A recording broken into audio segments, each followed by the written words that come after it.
প্রিয় শিক্ষার্থীরা, আমরা তোমাদের অনার্স তৃতীয় বর্ষের অর্থনীতির বিভাগের সামষ্টিক অর্থনীতি, অনার্স তৃতীয় বর্ষের সামষ্টিক অর্থনীতির আইএসএলএম মডেলের একটি গুরুত্বপূর্ণ অঙ্ক করব, যেখানে আমাদের মডেল দেওয়া আছে। অর্থবাজার এবং পণ্য বাজারের শর্ত অনুসারে আমাদের মানগুলো দেওয়া রয়েছে। সি সমান দেওয়া আছে, টি সমান দেওয়া আছে, আই সমান দেওয়া আছে, জি সমান দেওয়া রয়েছে এবং এল সমান দেওয়া রয়েছে এবং এম সমান দেওয়া রয়েছে, এবং সেখান থেকে ভারসাম্য আইএস এবং এলএম মডেলের সাহায্যে ভারসাম্য আই স্তর এবং সুদের হার নির্ণয় করতে বলেছে।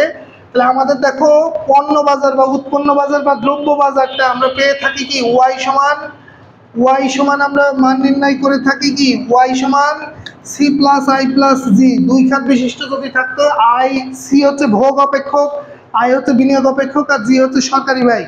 তাহলে তিনটা খাত বিশিষ্ট আছে এবং আমাদের সি এর মান যেটা রয়েছে আমরা সেই মানটা বসাইছি। আই এর যে মান রয়েছে 500 মাইনাস 3i এবং জি এর মান রয়েছে কি 800, আর সি এর মান রয়েছে 0.81 মাইনাস টি ওয়াই, আর টি এর মান দেখো আবার কি ভিতরে দেওয়া আছে 0.20।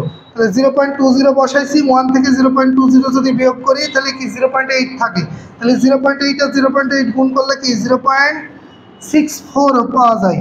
আর 500 আর 800 যোগ করলে 1300, এগুলো এইভাবে এসেছে, এগুলো ডান পাশে থাকছে। আর এইটা দেখো বাম পাশে নিয়ে এসেছি, ওয়াই মাইনাস 0.64 বিয়োগ করলে 0.36 পাওয়া যায়। আর 0.36 সেটা গুণ আকারে রয়েছে, এই পাশে আসলে ভাগ আকারে। 1300-র সাথে এটা ভাগ আকারে যায়, 30-র সাথে ভাগ আকারে যায়। ভাগ করলে আমরা 3611.11 পাচ্ছি এবং 3কে 0.36 দ্বারা ভাগ করলে কি 8.33 পাচ্ছি। তাহলে এখান থেকে যে মানটা পাচ্ছি সেটা থেকে কি মানে পণ্য বাজার বা দ্রব্য বাজার বা উৎপন্ন বাজার বা উপকরণ বাজার থেকে আমরা সমাধান বা ক্যালকুলেশন করে যে মানটা পাচ্ছি সেটাকে আমরা আয়ের সমীকরণ বলবো। এবং অর্থবাজার বা পুঁজি বাজারকে বলা হয় কি এল সমান এম। এল এবং এম এই সমতা অবস্থায় যে মানটা পাওয়া যায় সেটাকে আমরা এলএম সমীকরণ বলে থাকি অর্থবাজার বা পুঁজি বাজারের সাহায্যে। এমডি এমএস সমান এমডিও বলা, এমডি সমান এমএসও বলা যেতে পারে। তাহলে আমাদের এমডির মান তো দেওয়া নেই, এখানে এল আর এম আছে, তাই এল এম দিয়েই সমাধান করছি। দেখো এল এর মান আছে লিকুইডিটি আর মানি, তাহলে এখানে হচ্ছে কি 0.25y মাইনাস 15i। দেখো এখানে বসাইছি এবং এম এর মান 600 নির্দিষ্ট করে স্থির যোগান নির্দেশ করছে, আর এটা চাহিদা নির্দেশ করছে। তাহলে এখানে 0.25yটা রাখছি আর -50টা ডান পাশ থেকে পক্ষান্তর করেছি, তাই প্লাস হয়ে গেছে। আর 0.25 কি সবার সাথে বন্টন করে দিয়েছি, দেখো বন্টন করে দিয়েছি, দিয়ে এখান থেকে 600কে কাটাকাটি করলে 2400 হচ্ছে। দেখো 600 0.25 যদি আমরা উঠাই দিই, দশমিক উঠানোর জন্য 1 আর 2টা অঙ্ক আছে, 4 25 100, তাহলে 4 4 24, আর এখানে যদি 50 হয় তাহলে 50 বসালে হচ্ছে কি 200। দেখো মিলে গেছে। তাহলে ইহাই নির্ণেয় এলএম সমীকরণ। তাহলে আমরা এবার আমাদের এই পরিমাণ কার্যক্রম শেষ। আমাদের ভারসাম্য আয় স্তর এবং সুদের হার নির্ণয় করতে বলেছে।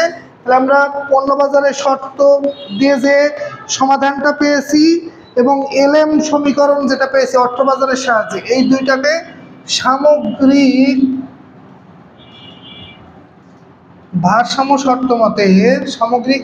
শর্ত মতে আমরা যদি সমাধান করি, তাহলে আমাদের দেখো কি আইএস সমান সমান কি এলএম এর মান যদি বসাই, আইএস সমীকরণে পাচ্ছি হচ্ছে কি 3611.11 মাইনাস 8.33 আই পাচ্ছি, এবং এলএম সমীকরণে মান পাচ্ছি কত 2400 প্লাস 200 আই।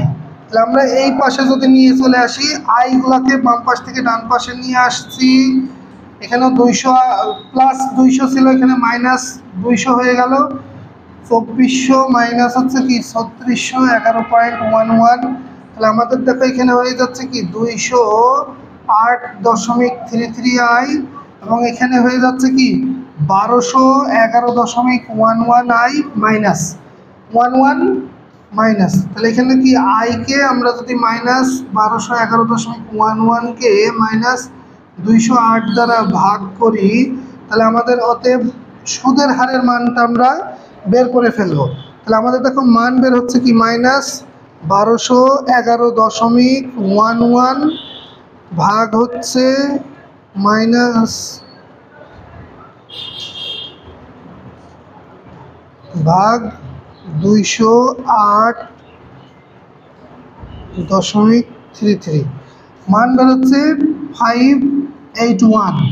এবার আমাদের এখানে দেখো সুদের হার বের হয়ে গেছে, তাহলে আমরা সুদের হার বের হয়ে গেছে, তাহলে আমরা এখান থেকে বলতে পারি কি আয়ের মান এলএম সমীকরণে বসিয়ে আয়ের মান, তাহলে আমাদের দেখো কি এইখান থেকে সমাধান করে দিচ্ছি। আয়ের মান এলএম বা এসএম যাই করো না কেন এলএম সমীকরণে বসিয়ে তোমরা ক্লিয়ার হতে পারছো যে আয়ের মান, আমরা যে আয়ের মানটা পেয়েছি আয়ের মানটা কি এটা এলএম সমীকরণে বসাতে পারো বা আয়ের সমীকরণে বসাতে পারো, দুটার মানই একই মান বের হবে আশা করি। তাহলে এখানে দেখো 2400 প্লাস হচ্ছে কি 200 আয়ের মান বের হয়েছে কি 5.81। তাহলে এখান থেকে কি 2400 বের হচ্ছে, আর 200কে যদি আমরা গুণ করি 200 গুণ হচ্ছে 5.81 1162। তাহলে দেখো আমাদের এখানে বের হচ্ছে কি 24 আর 11 3562। তাহলে আমরা এখান থেকে দেখো আমাদের কি আয়ের মান এলএম সমীকরণে বসালেও যে উত্তর হবে, আয়ের মান আয়ের সমীকরণে বসালেও একই উত্তর হবে। তাহলে আমরা এরপর এখানে লিখতে পারি কি অতএব নির্ণেয় সমাধান ভারসাম্য জাতীয় আয় স্তর বললে জাতীয় আয় লিখবা, আর আয় স্তর বললে শুধু আয় স্তর। ভারসাম্য আয় স্তর ওয়াই বার সমান হচ্ছে কি 3562, আর ভারসাম্য সুদের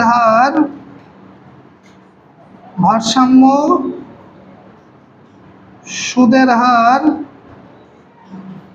আই বার সমান হচ্ছে কি 5.81।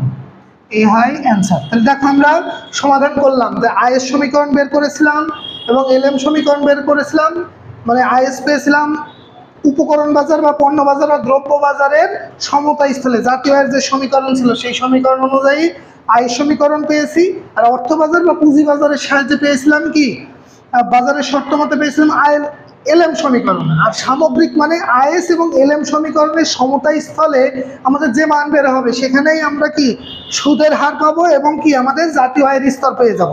দেখো এলএম সমীকরণ মান বসাই আমরা আয়গুলোকে বাম পাশে নিয়েছি, আর সংখ্যাগুলোকে কি ধ্রুবক সংখ্যাকে বাম ডানে নিয়ে গেছি, নিয়ে গিয়ে পক্ষান্তর করেছি, করে আমাদের কাটাকাটি করে মান পেয়েছি সুদের হার, এবং সুদের হারের যে মানটা পেয়েছি সেটা আইএস বা এলএম এ বসায়ে গুণ করে যোগ বিয়োগ করে যে মানটা পাচ্ছি সেটা পাচ্ছি জাতীয় আয়ের স্তর।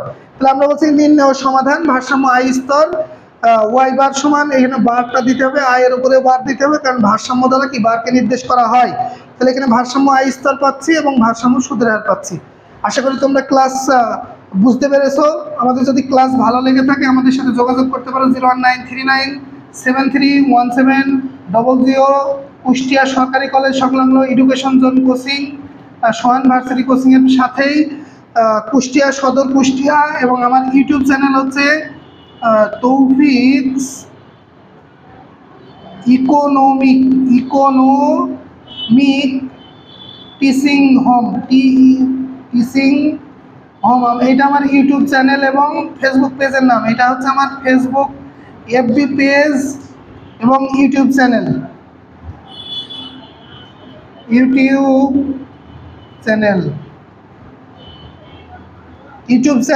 তাহলে তোমরা আমার ইউটিউব চ্যানেল সাবস্ক্রাইব করতে পারো এবং বন্ধুদের শেয়ার করতে পারো। আশা করি তোমরা উপকৃত হবে। এই অঙ্কগুলো আমাদের ইউটিউব চ্যানেলেও দেওয়া হবে, আমার ফেসবুক পেজ এবং আইডিতেও দেওয়া হবে। আশা করি সকলে ভালো থেকো, সুস্থ থেকো। আসসালামু আলাইকুম।